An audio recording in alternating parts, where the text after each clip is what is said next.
Good afternoon, everybody. This video is inspired by a video by Otter's Retirement Corner talking about Social Security and potential future changes, and also something from my childhood memory. And going back to that, I remember my father. He immigrated here from the UK, and one thing he absolutely loved was that the Social Security taxes when he was first working were I don't know, like maybe 1 or 2%, and he got them paid off by May. And I do remember there was a television analysis of this, sometime in the 70s, because they were realizing they're going to need to reform the Social Security system to make it sustainable.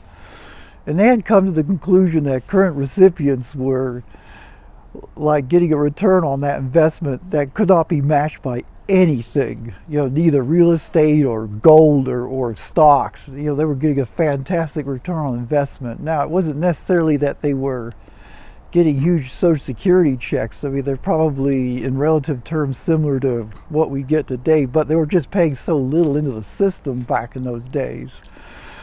So yeah, I just thought it would be, to carry on with this point. I do remember in the 1980s, and that's kind of when I started working.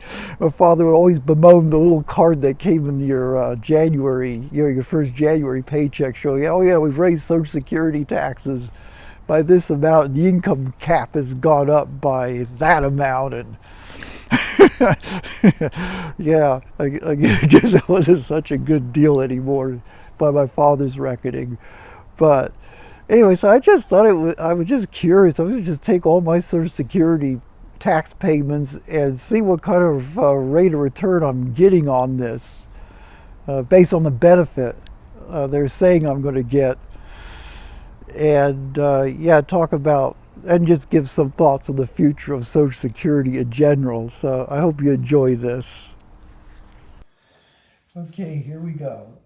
I took my Social Security statements I get every year. I don't have them for every year, fortunately. I don't know if I didn't get one or I just threw it out. But my first one that I actually have archived was when I was 63 years old, right here.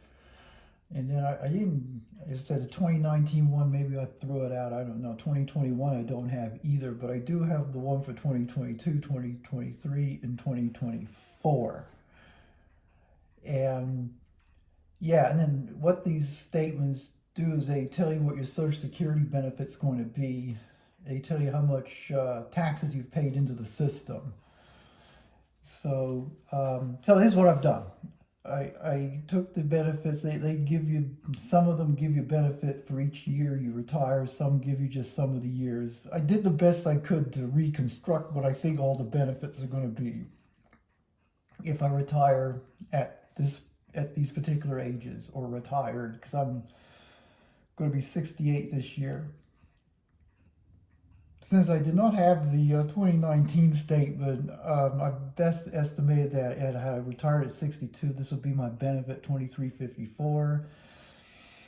The one for 64, I guess the 2021 benefit, I seem to have lost that one too. So I've estimated that. That's what these little cross means, is estimate. I've estimated that would have been 2799. But all these other numbers are hard numbers, and what I've done is I've also included COLA adjustments in addition to, if you will, the age bump adjustment, because naturally as I delay taking Social Security, not only do I get the increased benefit due to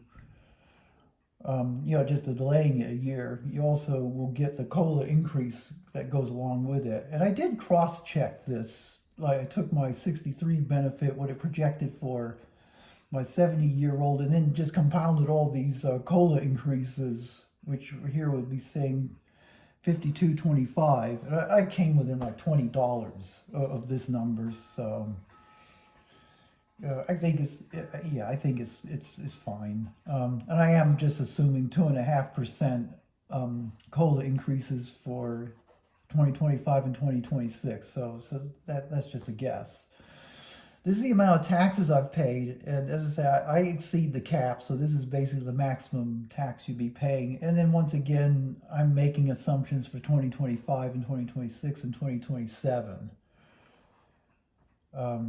Yeah, so and in that assumption, I assume that the maximum income cap will increase 3% for each year. Okay, this is my data. This is tax paid. Okay, now what I decided to figure out was if I was to take this income and apply what you may call a 4% withdrawal, say principle or rule that people say to do. Basically, it's taking this number, multiplying by 12, multiplying by 25, or in other words, 300, and you come up with this as the investment value of your of this Social Security tax. In other words, this tax here would need to be grown to this amount here. Say 178,000 grown to 706,200. This is like in probably 35 years of working or so. And then of course you're compounding all the taxes you're paying each year. So the first year gets compounded, I don't know, 35 times, and the next year be 34, and so on as you get to the last year when it's compounded once. This is the income you need in order to get this kind of income from a 4% withdrawal rate.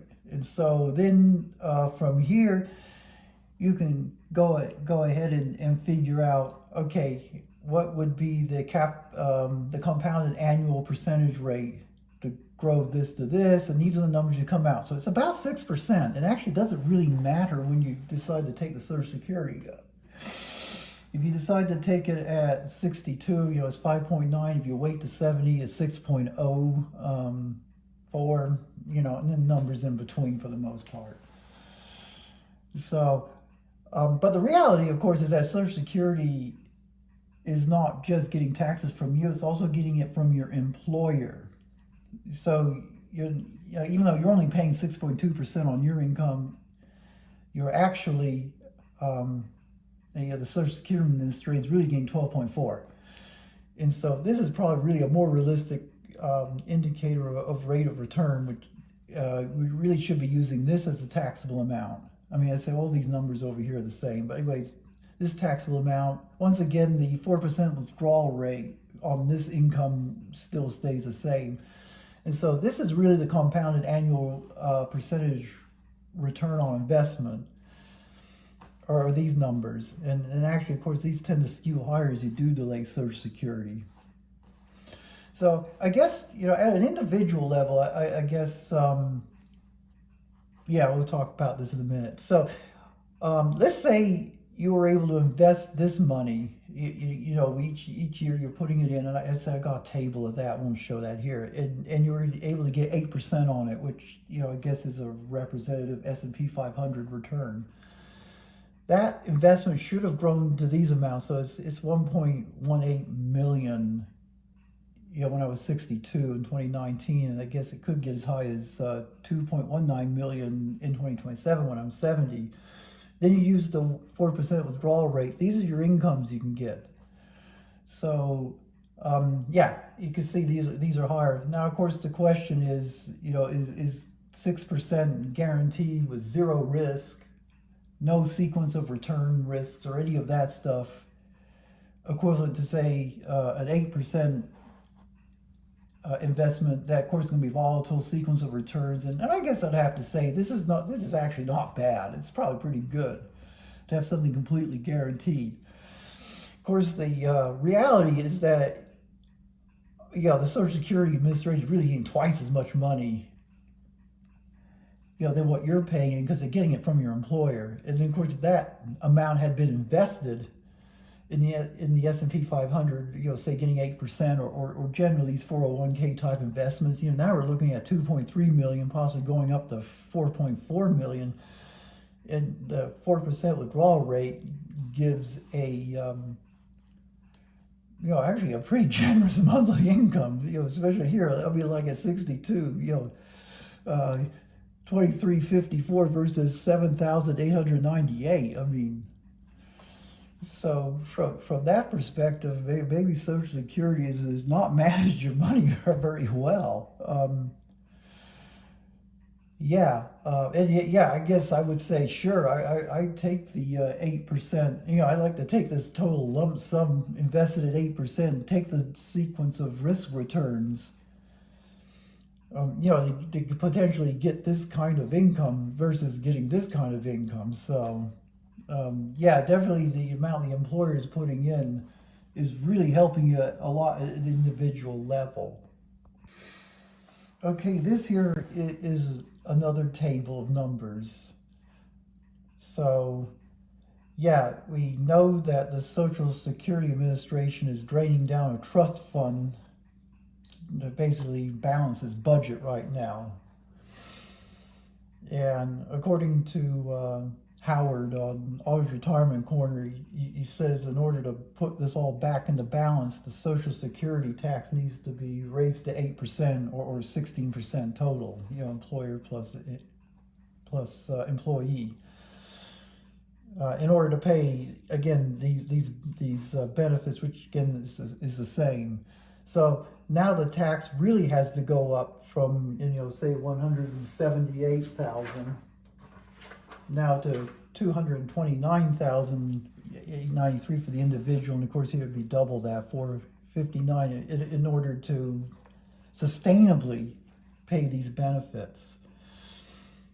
So once again, from the 4% withdrawal rule, these numbers don't change because the benefit monthly income doesn't change, but you can see the capitalized annual percentage rate now drops about 1%. And then of course when you add the employer in there where everything's double, we're now talking, I guess, even below 2%. Interestingly enough, the longer you wait to collect Social Security, the better this deal gets for the recipient in this scenario. But here's the super depressing thing is that, let's say we invest these amounts of money in 8%, and of course, the income you're going to be getting is almost double what Social Security is paying you if you just invested your part of it, invested the companies as well. It's like 3 to 4 times.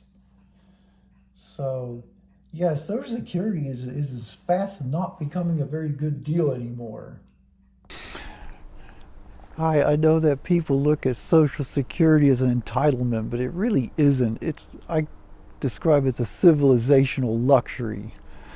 The reason why I say this is that we pay our taxes in, and that money is not held in our name. It's spent on other beneficiaries. So if you went to the Social Security Administration said, I want my money back, they can't give it to you because they've spent it on, basically pure consumptive purpose.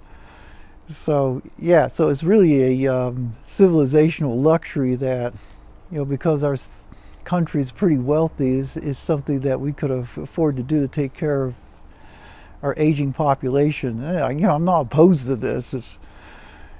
But think of it as a tithe. I mean, right now that tithe basically is 12.4%. And one of the problems we're running into is that our the beneficiary to worker rate is 2.7 according to the Social Security Administration. I looked this up recently, and declining. And so I'm kind of amazed when you hear a lot of people talk about different solutions to the problem. One of them being remove the cap, tax the rich, and basically give them no benefit for the additional amount they're putting in there. Of course, that's very popular. We all like to get the benefit without paying for it. And I know Howard on Audit Retirement Corner says we can fix the whole system by increasing the tax to 8% or 16% total. So one of the And then, of course, I guess the other thing you could do is to reduce benefits for beneficiaries. Unfortunately, I believe our country's in civilizational decline, and I think no matter what you do, this is going to end up happening at some level. I mean, it's just inevitable. I'll talk about the problems with increasing the tax. I'm not. It's something I personally don't favor, and I'll tell you why. Maybe it's because I hang out with people half my age outside of work, and so I hear things from their perspective. And I mean, one of the realities, which I agree with them on, is that it does seem like the cost of human maintenance is going up faster than the wealth of our nation is increasing. I mean, both are increasing, but one's increasing faster. And this, of course, is being driven by the high cost of housing, high cost of education, high cost of healthcare. All those are growing faster than just the general wealth and inflation rate in this country. And the simple way to fix this Social Security shortfall problem probably would be to get the ratio of workers to beneficiaries up to 3 to 1 or beyond. I mean, then that would be no pain to anybody in principle. But the reality is that younger generations, or even in my generation for that matter, we delayed having kids or not having kids at all. And the number one reason that people are citing for this is that they're saying they can't afford them. And I get it. I mean, having kids means you probably need a bigger house. Certainly the education costs and daycare costs have gone through the roof. So there's another expense. And healthcare costs are high, so that's you're going to have all these expenses added on to you with children. I don't think nobody wants to raise a family of 4 in a 1-bedroom or studio apartment. Yeah. So it's interesting to me that nobody talks about anything about trying to see if there's ways we can maybe create more employment in this country and encourage people to have more kids. So here's the tax option. What will that do? I mean, it's guaranteed it's going to do this, whether you like it or not. Is that, as I say, life is already hard for young people. So now you're going to add this additional tax burden. It's basically like a 29% tax increase on their FICA tax. So you're going to make life even harder. And what's this going to do? It's going to make them even less likely to want to have kids, which is going to drive down that ratio further, which is going to therefore basically continue with Social Security shortfalls. Yeah, so that's guaranteed to happen. I bet my house on that. If you do that, this is going to happen. I mean, I think that's this is going to be like a dog chasing its own tail solution. The other one of taxing very rich people more. According to Howard, it's only going to cover 76% of what's needed, something like that. So it won't fix the problem, and I'm not going to offer an opinion whether we should or shouldn't do this, because I don't know what what the side effect of this will be. I'm sure there'll probably be a negative one, like maybe rich people just take their ball and go to another country with their money. I don't know. I'm just don't know. Because that's what I'm saying. But yeah, I think the goal is we got to try to get the cost of human maintenance cheaper. I don't know how to do this. It's the government's not going to do it because, again, as I talked in another video about civilizational decline, anything the government proposes is going to always be a zero-sum game. It's either going to be taxed more or give less. There's not going to, in essence, create new wealth or technological disruption that can create new wealth. And I realize relying on the private sector to do this is a gamble too, but this is what happens when civilizational decline happens, is that the government throws these zero-sum type solutions at problems, because that's all it really can do. Outside of going to war with its economic competitors. And yeah, it just won't fix the problem. So I don't know what you think about this. Give me your thoughts. I like to know what you think. yeah, I really hope that I really hope that we can get through this, because yeah, it's a problem. Look, don't I don't want anyone to go into financial ruin, and even if benefits somehow stay the same, it's not going to be good enough, because because of this problem of cost of human maintenance going up faster than the wealth is being created in the country. I mean, that's really at the root of this civilizational decline, and I guess that's my perception and thoughts on it. So yeah, until next time, I hope you're all doing well.